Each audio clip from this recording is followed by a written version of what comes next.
नमस्कार, मी नेहा. आरआरसी नेटवर्कच्या लेटेस्ट बातमीपत्रात आपले स्वागत. अशा आहेत आजच्या हेडलाईन्स.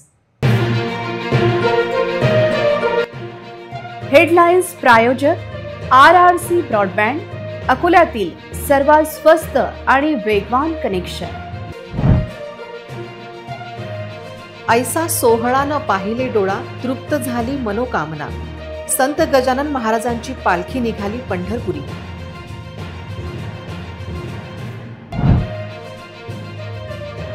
श्रींची पालखी मंगळवारी पारसला आणि बुधवारी अकोल्यात. रस्त्याने सर्वत्र दर्शनासाठी भाविकांची गर्दी. जिल्ह्यात आजचा सोमवार ठरला अपघातवार. 3 वेगवेगळ्या अपघातात 5 ठार, 2 जखमी.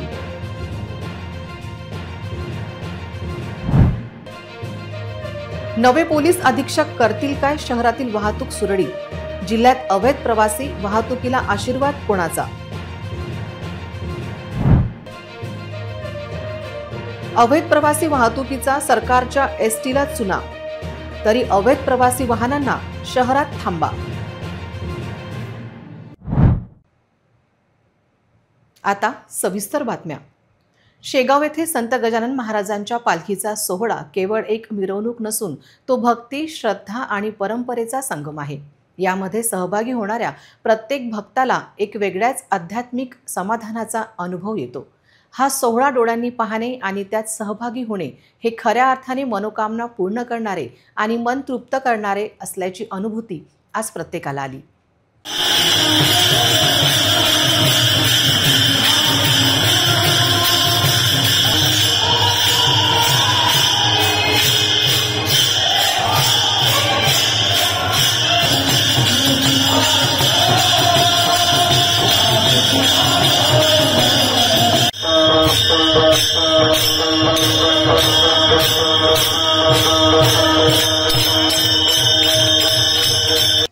आज शेगाव येथे अथांग भक्तीचा महासागर उपस्थित होता. संत गजानन महाराजांच्या पालखीच्या अनुपम सोहळ्यात भाविक भावविभोर झाले होते. सकाळी शेगावच्या पवित्र भूमीतून जेव्हा संत गजानन महाराजांच्या पालखीचा सोहळा निघाला तेव्हा अवघा परिसर भक्तीच्या अथांग सागरात न्हाऊन निघाला. हा सोहळा म्हणजे हजारो भक्तांच्या हृदयातून उमटलेला एक भावनिक हुंकार होता. मंदिर प्रांगणात श्रींच्या रजत मुखवट्यांचे विधिवत पूजन झाले आणि त्या क्षणी शेकडो डोळ्यातून महाराजांवरच्या निस्सीम श्रद्धेचे प्रतिबिंब दिसत होते.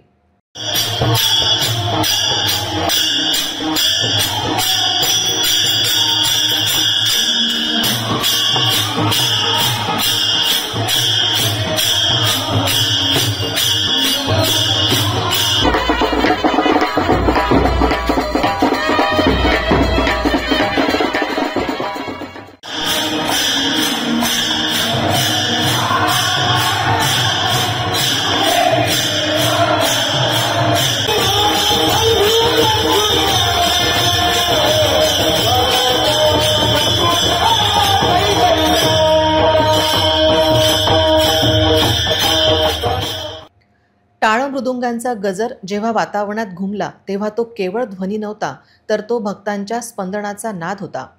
प्रत्येक टाळीतून, प्रत्येक मृदंगाच्या थापेमधून महाराजांच्या नावाचा जयघोष निनादत होता. भक्तिगीतांच्या सुरांनी तर जणू आसमंतातच स्वर्गाची अनुभूती आणली होती.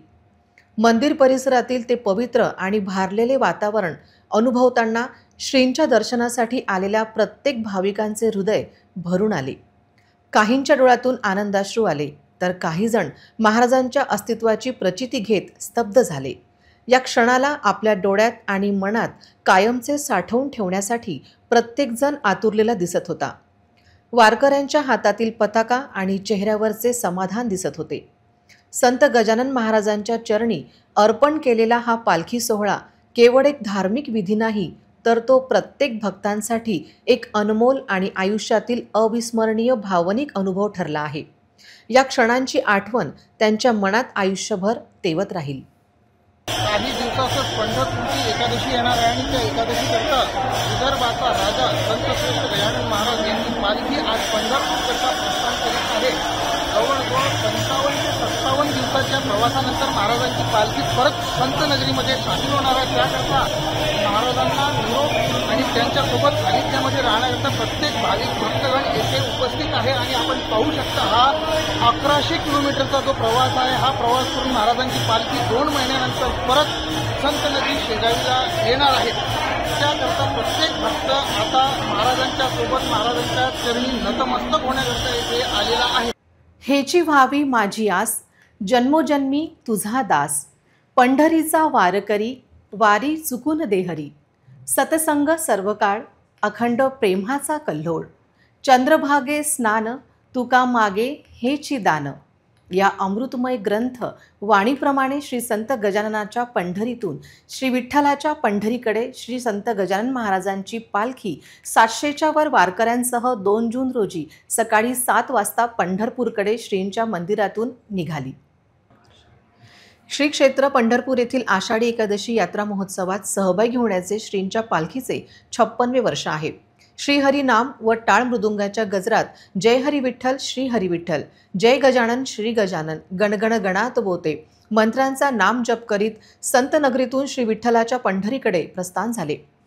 श्रींची पालखी संतनगरी शेगावातून निघाल्यानंतर 2 जून रोजी दुपारी श्री क्षेत्र नागझरी येथील श्री संत गोमाजी महाराज संस्थानमध्ये पोहोचली. महाप्रसाद घेऊन सायंकाळी अकोला जिल्ह्यातील पारस येथे श्रींच्या पालखीचा रात्रीचा मुक्काम राहील. 3 जून रोजी पारस येथून निघून दुपारी गायगाव येथे तर रात्री भौरद येथे श्रींच्या पालखीचा मुक्काम राहील. 4 जून रोजी सकाळी भौरद येथून निघून अकोला येथे 4 व 5 जून असा 2 दिवस श्रींच्या पालखीचा मुक्काम राहील. त्यानंतर सुनिश्चित मार्गाने श्रींची पालखी 4 जुलै रोजी श्री क्षेत्र पंढरपूर येथे पालखी पोहोचणार आहे. जिल्ह्यात अपघातांची मालिका थांबता थांबत नसल्याचे चित्र आहे. बाळापूर नजीक अपघातात 3 ठार झाले असून 1 व्यक्ती जखमी आहे. बोरगाव मंजू नजीक झालेल्या एका अपघातात दुचाकीस्वार ठार झाला असून दुसरा एक युवक जखमी असल्याची माहिती समोर आली आहे. तर पातूर येथे ट्रॅक्टर चालकाचा अपघाती मृत्यू झाल्याची माहिती समोर आली आहे. बाळापूर जवळील भाकारडी पुलावरून कार कोसळून झालेल्या अपघातात बाळापूरमधील 3 रहिवाशांचा मृत्यू झालाय तर 1 जण जखमी आहे. बरेगावहून बाळापूरकडे येणारी ही 4 चाकी गाडी बकारडी पुलावरून खाली पडून कारमधील 3घांचा मृत्यू झाल्याची घटना घडली. सूत्रांनी दिलेल्या माहितीनुसार कन्हैया सिंग ठाकूर वय 55 वर्ष, विशाल भानुदास सोलकर वय 45 वर्ष, सुनील शर्मा वय 45 वर्ष आणि आशिष कन्हैया सिंग ठाकूर वय 27 वर्ष हे चौघेही या गाडीतून प्रवास करत होते. 4 व्हीलर खामखेड फाट्यासमोर बाळापूरच्या दिशेने बकारडी पुलाची सेफ्टी रेलिंग तोडून पुलावरून खाली कोसळली. घटनास्थळी बाळापूर पोलीस आणि स्थानिक तरुणांनी सर्व जखमींना बाळापूर प्राथमिक उपचार केंद्रात आणले, जिथे डॉक्टरांनी तपासणीनंतर कन्हैया सिंग ठाकूर, विशाल भानुदास सोलकर, सुनील शर्मा यांना मृत घोषित केले. तर आशिष कन्हैया सिंग ठाकूर हे जखमी झाल्यामुळे त्यांना अकोल्याच्या रुग्णालयात पाठवण्यात आले. आज सायंकाळी झालेल्या एका भीषण अपघातात दुचाकीस्वार 2घांपैकी एकाचा मृत्यू झाला असून 1 जखमी आहे. जिल्ह्यातील अपघातांची मालिका थांबता थांबत नसल्याचे चित्र असून यामुळे तरुणांचा मोठा बळी जात असल्याचे चित्र आहे. हे दोघेही युवक वाशिम जिल्ह्यातील कारंजा येथील रहिवासी असल्याची प्राथमिक माहिती समोर आली आहे. राष्ट्रीय महामार्ग क्रमांक 53 वर आज सायंकाळच्या सुमारास घडलेल्या भीषण अपघातात युवक विराज संतोष टेकाडे गंभीर जखमी झाला आहे. तर पैलपाडा दिशेने निघालेल्या दुचाकीस्वार खडका येथील 19 वर्षीय ओम नागे याचा जागीच मृत्यू झाला. रॉंग साईडने येणाऱ्या वाहनामुळे ही समोरासमोरची धडक झाली अशी माहिती घटनास्थळावरून मिळत आहे. अपघाताचे स्वरूप इतके भीषण होते की काही काळ महामार्गावर वाहतूक ठप्प झाली होती. अकोला जिल्ह्यातील पातूरच्या घाटामध्ये प्लास्टिक पाईपचे वाहतूक करणारा ट्रक पलटी होऊन अपघात झाला. अकोला जिल्ह्यातल्या पातूर येथील घाटामध्ये बीडचे पाईप घेऊन येत असताना हा ट्रक घाटामध्ये टर्नवर पलटी झालाय. ट्रक चालकाचं वाहनावरील नियंत्रण सुटलं आणि ट्रक चक्क रेलिंग तोडत खाली कोसळला. यात बीडचे वजनदार पाईप अंगावर पडल्याने ट्रक चालकाचा जागीच मृत्यू झाला आहे. तर ट्रक क्लीनर गंभीर जखमी झाला असून त्याच्यावर अकोल्याच्या शासकीय रुग्णालयात उपचार सुरू आहे. हा ट्रक वाशिमकडून अकोलाकडे येत असताना हा दुर्दैवी अपघात झाला आहे. शहरातील विविध अवैध प्रवासी थांबे, अवैध प्रवासी वाहने हे राज्य सरकारच्या एसटी महामंडळाला रोज लाखोंचा चुना लावत आहे. तरी देखील जिल्हाधिकारी, आरटीओ, पोलीस आणि महापालिका यांचे याकडे दुर्लक्ष का, असा प्रश्न उपस्थित होत आहे। खुद एसटी महामंडळाचे तर अवैध प्रवासी वाहतुकीला प्रोत्साहन नाही ना, असा प्रश्न उपस्थित होतो। पत्रकार कॉलनीतून थेट कारंजा, मानोरा आणि इतर ठिकाणी खासगी बसेस सोडल्या जातात। या खासगी बसेस एसटी डेपोला लागून उभ्या असतात। रोजचा हा धंदा असून याकडे शहर वाहतूक शाखेचे दुर्लक्ष तर आहेच, पण आरटीओ आणि एसटी महामंडळाच्या वरिष्ठांचे अर्थपूर्ण दुर्लक्ष आहे। शहर वाहतूक शाखेचे कर्मचारी येथे सामान्य अकोलेकरांना वन वेचा मेमो देतात, पण या ठिकाणी असलेल्या YS खासगी गाड्यांच्या चालकांना कधी मेमो देत नाहीत। शहर वाहतूक शाखेची ही कारवाई एकतर्फी आणि अन्यायकारक असून अवैध प्रवासी वाहनांना शहर वाहतूक शाखेचे अभय का, असा प्रश्न सामान्य जनता विचारत आहे। तर दुसरीकडे मेन पोस्ट ऑफिस असो की जिल्हाधिकारी यांचा बंगला यांच्या आवार भिंतीला लागून अवैध प्रवासी वाहतुकीचा अड्डा झाला आहे। मदनलाल धिगरा चौकात उड्डाणपुलाखाली 4 व्हीलर टॅक्सीचा अवैध थांबा वाहतुकीस अडथळा आणि अपघातास कारणीभूत ठरत आहे। नवे पोलीस अधीक्षक अर्चित चांडक वाहतूक व्यवस्थेत काही बदल घडवतील अशी आशा जनतेतून व्यक्त केली जात आहे। किमान तशी अपेक्षा पालकमंत्र्यांनीही लोकहितास्तव करणे चूक नाही। शहराची ओळख असलेला टावर चौक आता अवैध प्रवासी वाहतुकीमुळे ओळखला जातो। अवैध प्रवासी वाहतुकीचे प्रमुख केंद्र टावर चौक असून या अवैध प्रवासी वाहतुकीला कोणाचा आशीर्वाद, असा प्रश्न उपस्थित होत आहे। शहर वाहतूक शाखा या अवैध प्रवासी वाहनांवर ठोस कारवाई का करत नाही, असा प्रश्न विचारला जात आहे। शहरात अवैध प्रवासी वाहतुकीचे थांबे कोणाच्या आशीर्वादाने सुरू आहेत, असा प्रश्न विचारला जात आहे। शहर वाहतूक शाखा आरटीओ या अवैध प्रवासी वाहनांवर कारवाई का करत नाही? टॉवर चौक हा आता शहरातील प्रमुख अवैध प्रवासी वाहतुकीचा अड्डा झाला असून याला नक्की कोणाचा आशीर्वाद आहे, असा प्रश्न उपस्थित होत आहे। टॉवर चौकात बस स्थानकासमोर अवैध बस प्रवासी वाहतूक मॅक्सिका बसतात। टॉवर चौकातून रेल्वे स्टेशनकडे जाणारा मार्ग देखील या अवैध प्रवासी वाहतुकीमुळे अरुंद झाला आहे।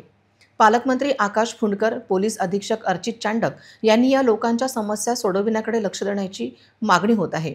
या अवैध प्रवासी वाहतुकीमुळे अनेक अपघात शहरात होत आहेत। या अपघातांमुळे सामान्य अकोलेकरांमध्ये चांगलीच भीती असून त्यासाठी पोलीस अधीक्षक, आरटीओ आणि महापालिका यांनी संयुक्त कारवाई करण्याची गरज आहे। शहर वाहतूक शाखेने येथे कायमस्वरूपी फिक्स पॉइंट ठेवण्याची गरज असून त्याकडे मात्र दुर्लक्ष असल्याचे चित्र आहे। इतरही घडामोडींचा आपण आढावा घेणार आहोत, मात्र छोट्याशा विश्रांतीनंतर। ना दर महिन्यात रिचार्जची भानगड, ना डाटा पॅक संपण्याचं टेन्शन।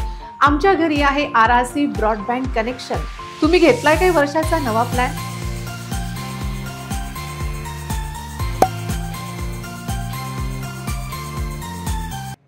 विश्रांतीनंतर पुन्हा एकदा तुम्हा सर्वांचं हार्दिक स्वागत। वाशिम मानोरा पोलीस स्टेशनच्या हद्दीत पोलिसांनी नकली नोटांसह दरोड्याच्या तयारीत असलेल्या 4 लोकांना अटक केली आहे। पोलिसांनी या 4ही आरोपींकडून मोटारसायकलसह दरोड्यासाठी लागणारे इतर साहित्य जप्त केले आहे। अटक झालेल्या आरोपींमध्ये यवतमाळच्या घाटोडी येथील संतोष पवार, साईनाथ सोळंके, जयदेव सोळंके तर नांदेडच्या हदगावचे जुनैद खान यांचा समावेश आहे। वाशिम जिल्ह्यातील मानोरा पोलिसांना माहिती मिळाली होती की काही आरोपी मानोरा हद्दीत 2 लाख रुपये घेऊन त्या बदल्यात 7 लाख रुपयांच्या नकली नोटा देऊन फसवणूक करण्याची योजना आखत आहेत। ही माहिती मिळताच पोलिसांनी मानोरा येथील कोळवन जंक्शनवर सापळा रचून या 4 लोकांना अटक केली, तर त्यांचे इतर 3 साथीदार पळून जाण्यात यशस्वी झाले। पकडलेल्या आरोपींमध्ये यवतमाळ जिल्ह्यातील घाटोडी येथील संतोष पवार, साईनाथ सोळंके, जयदेव सोळंके तसेच हदगाव येथील जुनैद खान यांचा समावेश आहे। दरम्यान ताब्यात घेतलेल्या आरोपींची झडती घेण्यात आली। त्यांच्याकडून नकली नोटा, 4 मोबाईल फोन, 2 मोटारसायकली आणि दरोड्यात वापरले जाणारे इतर साहित्य, ज्यामध्ये 2 लोखंडी पाईप, लाल मिरची पावडर, 1 चाकू आणि 1 कटर यांचा समावेश आहे, जप्त करण्यात आले आहे। मानोरा पोलिसांनी हे साहित्य जप्त करून 4 जणांना अटक केली असून त्यांच्याविरुद्ध गुन्हा दाखल केला आहे। पोलीस इतर फरार आरोपींचाही शोध घेत आहेत। ही कारवाई मानोरा पोलिसांनी केली असून पुढील तपास सुरू आहे। ज्वारी काढणीच्या कामात नाग दिसल्याने शेतकऱ्यांमध्ये एकच खळबळ उडाली। सध्या ज्वारी काढणीच्या कामाला सुरुवात झाली असून अकोला जिल्ह्यातील जनुना येथील शेतकरी अनिल जामोदकर यांच्या शेतात ज्वारीची कापणी करताना साप दिसला। शेतकऱ्यांच्या शेतात काम करत असताना अचानक ज्वारीवर नाग दिसून आल्याने एकच खळबळ उडाली। शेतकरी कामात मग्न असतानाच अचानक कणसाच्या आडून नाग डोकावला। सर्वांमध्ये गोंधळ उडाला। काही क्षणाकरता सर्वजण घाबरले। मोठा नाग असल्याने उपस्थितही घाबरले। काय करावे काही सुचेना, परंतु नंतर नागरिकांनी एकत्र येत नागाला सुखरूपपणे शेताच्या बाहेर काढले। तेव्हा कुठे सर्वांचा जीव भांड्यात पडला। पाऊस पडल्याने साप बाहेर पडलेली दिसतात, त्यामुळे शेतात काम करताना सावधगिरी बाळगावी, तसेच घाबरून जाण्याऐवजी शक्य असल्यास जवळच्या सर्पमित्राला बोलवावे असे आवाहन पर्यावरणवादी करीत आहेत. इतरही घडामोडींचा आपण आढावा घेणार आहोत, मात्र छोट्याशा विश्रांतीनंतर. ना दर महिन्यात रिचार्जची भानगड, ना डाटा पॅक संपण्याचं टेन्शन. आमच्या घरी आहे RRC ब्रॉडबँड कनेक्शन. तुम्ही घेतलाय काही वर्षाचा नवा प्लॅन?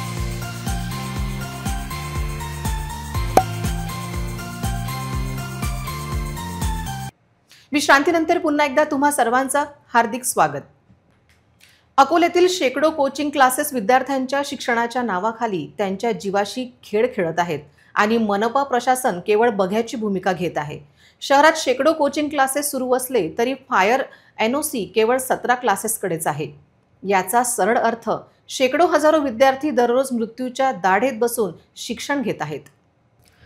अकोला शहरात दाट वस्तीत अग्निशमन यंत्रणेविना चालणारे हे क्लासेस म्हणजे निव्वळ टाइम बॉम्ब आहेत. तिथे फायर अलार्म नाही, पाण्याची सोय नाही, आपत्कालीन मार्ग नाही. उद्या जर काही दुर्घटना घडली तर त्यांची जबाबदारी कोण घेणार? मागील घटनेची आठवण करूनही प्रशासन बेफिकीर आहे. विद्यार्थ्यांचे भविष्य घडवण्याचे काम करणाऱ्या या संस्था जर त्यांच्या जीवावर उठल्या असतील तर शिक्षण विभागाचे आणि मनपाचे प्रशासन नावाचे कवच काय कामाचे, असा प्रश्न विचारला जात आहे. प्रत्येक क्लासेसला अग्निशमन सुरक्षा प्रमाणपत्र मिळत नाही आणि नियमांचे कठोर पालन होत नाही. तोपर्यंत मनपा प्रशासनाने डोळे उघडून काम करण्याची गरज आहे. जिल्हा परिषद ग्रामीण पाणीपुरवठा विभागाच्या भोंगळ कारभाराचा फटका हजारो गावकऱ्यांना बसत आहे. पाण्यासाठी त्यांना पैसा खर्च करावा लागत असून प्रशासन व लोकप्रतिनिधी करतात तरी काय, असा प्रश्न उपस्थित आहे. आखतवाडी, अनकवाडी, शामाबाद या गावांना जलवाहिनी वाहून गेल्याने फटका बसला आहे. म्हणावा तसा पावसाळा सुरू झाला नाही, पण खांबोरा आणि पुरवठा योजनेची पाईपलाईन मात्र वाहून गेली. लोणार नदीची जलपातळी काय वाढली तर आखतवाडा, अनकवाडी, शामाबाद आणि परिसरातील गाव गेल्या 15 दिवसांपासून पाण्याविना तडफडत आहे. यावेळी आलेल्या पावसाळ्यामुळे खांबोरा योजनेची जलवाहिनी वाहून गेली आणि पिण्याच्या पाण्याचा प्रश्न जीवघेणा बनला आहे. ग्रामीण पाणी पुरवठा करणारी यंत्रणा या सर्व गोष्टींकडे जाणीवपूर्वक दुर्लक्ष करत असून सामान्य जनतेला पाण्यासाठी पैसा खर्च करावा लागत आहे. ग्रामीण पाणी पुरवठा विभागाचे अधिकारी जनतेला गृहीत धरत असून जिल्हा परिषद मुख्य कार्यकारी अधिकारी आणि जिल्हाधिकारी यांनी या गंभीर समस्येचा आढावा घेत ती सोडवण्याची गरज आहे. पुन्हा एक नजर टाकूया आजच्या प्रमुख घडामोडींवर. हेडलाईन्स प्रायोजक RRC ब्रॉडबँड, अकोल्यातील सर्वात स्वस्त आणि वेगवान कनेक्शन. ऐसा सोहळा न पाहिले डोळा, तृप्त झाली मनोकामना. संत गजानन महाराजांची पालखी निघाली पंढरपुरी.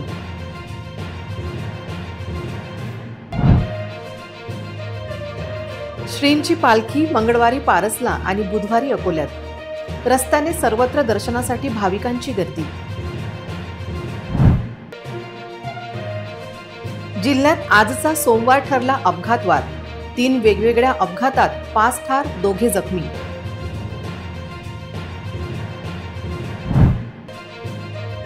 नवे पोलीस अधीक्षक करतील काय शहरातील वाहतूक सुरळीत? जिल्ह्यात अवैध प्रवासी वाहतुकीला आशीर्वाद कोणाचा? अवैध प्रवासी वाहतुकीचा सरकारच्या STला चुना, तरी अवैध प्रवासी वाहनांना शहरात थांबा. बातम्यांसाठी तुम्ही पाहत रहा RRC न्यूज. 2.25 लाख दर्शकांनी RRC डिजिटल अकोला हे YouTube चॅनल सबस्क्राईब केले आहे. तेव्हा तुम्ही कसली वाट पाहत आहात? तुम्ही पण सबस्क्राईब करा आणि बेल आयकॉन क्लिक करत RRCच्या बातम्या निरंतर पहा. तुमच्या मोबाईलवर नोटिफिकेशन मिळवण्यासाठी सबस्क्राईब करा RRCचे हे YouTube चॅनल. लाईक आणि फॉरवर्ड करा RRC डिजिटल अकोलाचे हे न्यूज बुलेटिन. पुन्हा भेटूया लेटेस्ट बातम्यांसह नवीन बातमीपत्रात. तोवर नमस्कार.